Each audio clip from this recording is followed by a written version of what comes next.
Buen día, profe. Esta es mi presentación sobre la unidad 3, que hice una presentación desarrollando todos los temas en base a las normativas argentinas y las críticas que hace Newton.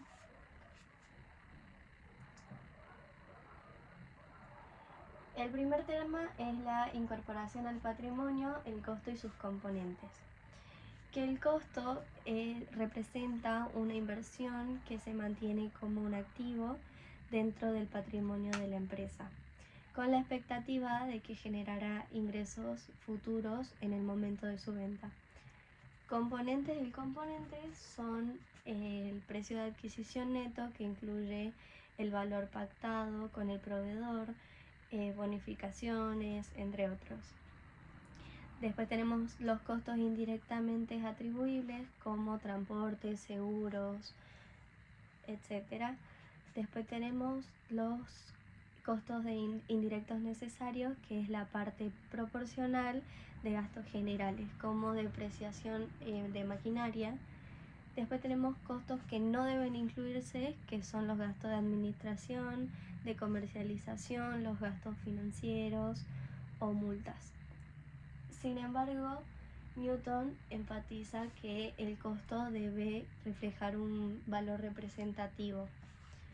Y su crítica es que, aunque comparte la importancia del costo como base inicial, señala que la RT 59 la utiliza sin contemplar adecuadamente los cambios económicos del entorno, lo que puede alejar los estados contables de la realidad económica. Después tenemos el costo total o por absorción para bienes producidos, que la normativa contable establece que el costo de los bienes producidos deben medirse por el modelo de absorción, también denominado costo total. Este incluye todos los costos incurridos en el proceso productivo. Incluye la materia prima directa, como las materias primas o insumos que se incorporan al producto, mano de obra indirecta, como salarios, cargas sociales de los trabajadores. Y después tenemos los costos indirectos de fabricación, que son todos los demás costos que se relacionan con la producción, que no son materiales ni mano de obra directa. Incluye mano de obra indirecta, materiales indirectos, alquileres de la fábrica, servicios públicos. En el costo total no debe incluirse gasto de administración, comercialización, y Newton sobre la RT 16 coincide que los costos deben hacerse por forma técnica y documentada, pero critica que la normativa no distingue con suficiente claridad entre costos necesarios y costos inevitables, lo que puede distorsionar la realidad de la empresa.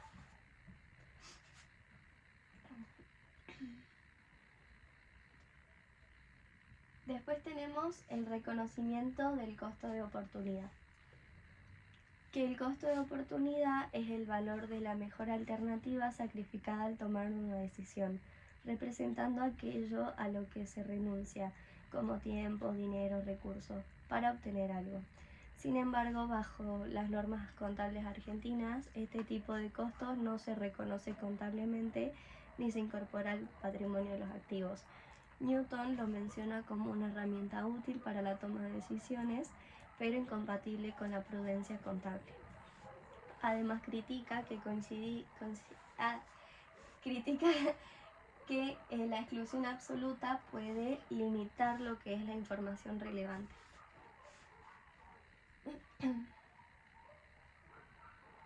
Después tenemos los costos financieros y su activación, que los costos financieros son gastos derivados de la atención de la financiación ajena por actividades empresariales. Representa un sacrificio económico para mantener un activo en el tiempo.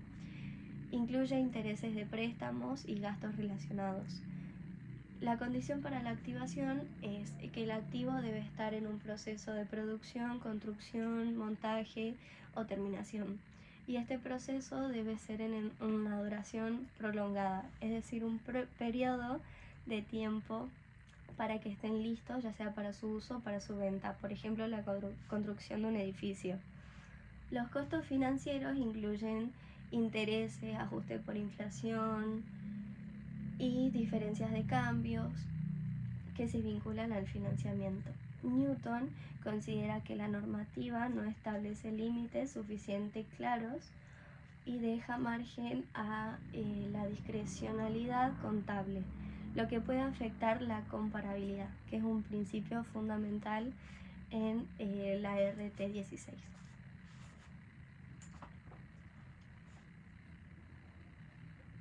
Después tenemos los criterios de mediciones generales, los valores corrientes y los valores descontados. Que los valores corrientes representan el valor de un activo pasivo en el momento actual o en una fecha cercana al cierre del periodo. Algunos ejemplos son el precio que se recibirá por vender un activo o que se pagaría por transferir un pasivo, el valor de reposición o el valor neto de realización, que es el precio estimado de ventas en el transcurso de las ventas menos los costos estimados para la terminación. Los valores descontados traen al presente flujos de efectivo futuros esperados utilizando una tasa de descuento apropiada. Son importantes para el deterioro del valor del activo y para los activos y pasivos que son a largo plazo. La crítica que hace Newton es que sostiene que la RT 59 prioriza el costo histórico incluso cuando se aleja de la realidad económica.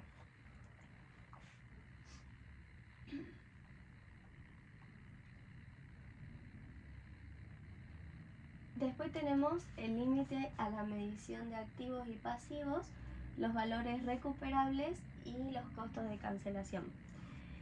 Que el límite es el valor...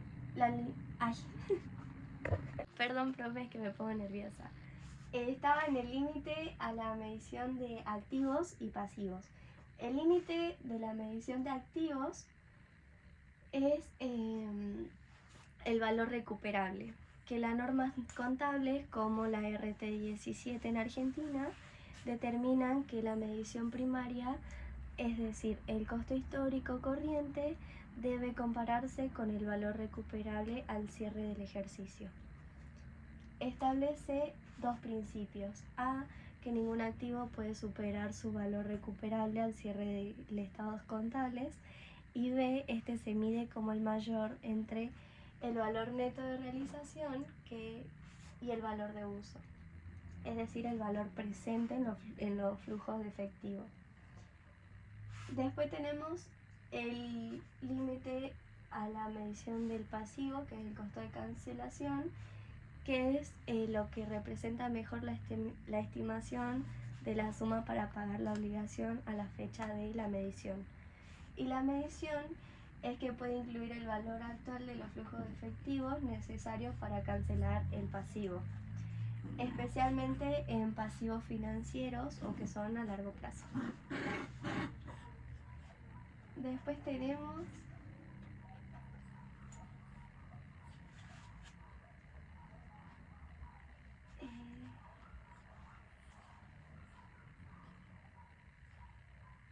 la frecuencia de la comparación, que la comparación entre el valor contable y el valor recuperable se realiza en forma periódica.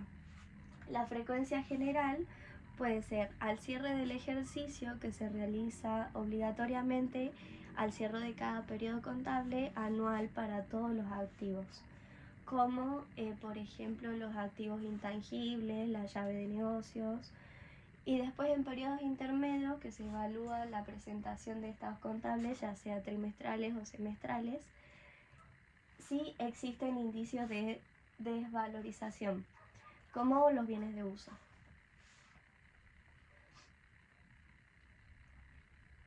Después tenemos los pasivos y su costo de cancelación. Que los pasivos tienen como límite superior de medición su costo de cancelación. Que este concepto asegura que las obligaciones no queden subvaluadas en los estados contables.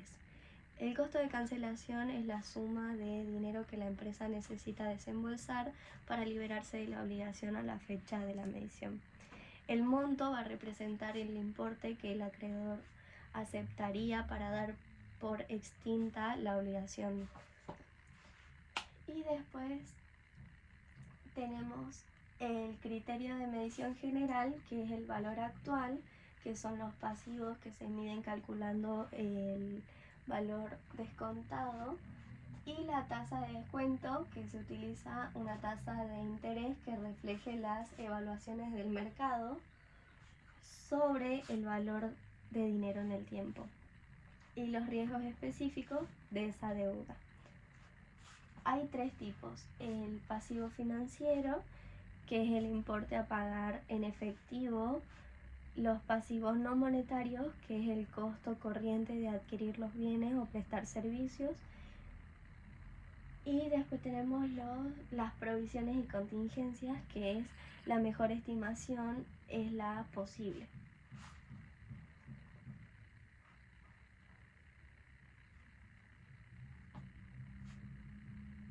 Y tenemos lo contabilizado y los valores límites.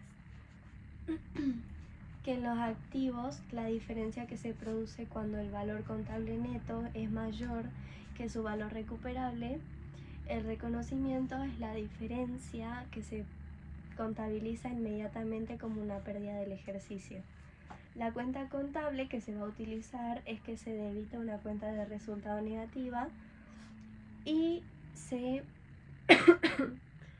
acredita una cuenta regularizadora de activo. Y en los pasivos, la diferencia se analiza cuando el valor contable de la deuda queda desalineado respecto de lo que costaría. Los criterios es el ajuste por subvaluación. Si el costo de cancelación estimado resulta mayor que el pasivo registrado, se debe incrementar la deuda con cargas perdidas. Y el ajuste por sobreducción, si se negocia o quita el costo de cancelación es menor debido a las condiciones del mercado. Después, el impacto que tienen es que constituyen los resultados por tenencia o resultados financieros originados a la medición de los valores corrientes y los límites del mercado.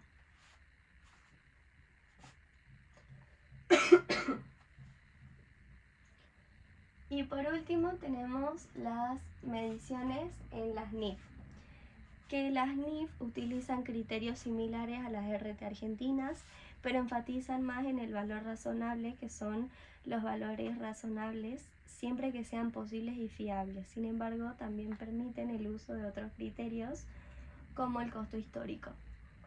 Establece una jerarquía del valor razonable. Como nivel 1, los precios cotizados, es decir, los que son no ajustados. El nivel 2 son los datos de entregas observables, y el nivel 3 son los datos de entrada no observables, como por ejemplo flujos de efectivos o tasas de descuentos ya ajustadas. El principal objetivo de las NIF es la representación fiel de la realidad económica. Y Newton critica que si bien los valores tienen un enfoque económico, advierte que su aplicación sin adaptación a los entornos inflacionarios puede confundir sobre lo que es la realidad económica de la empresa.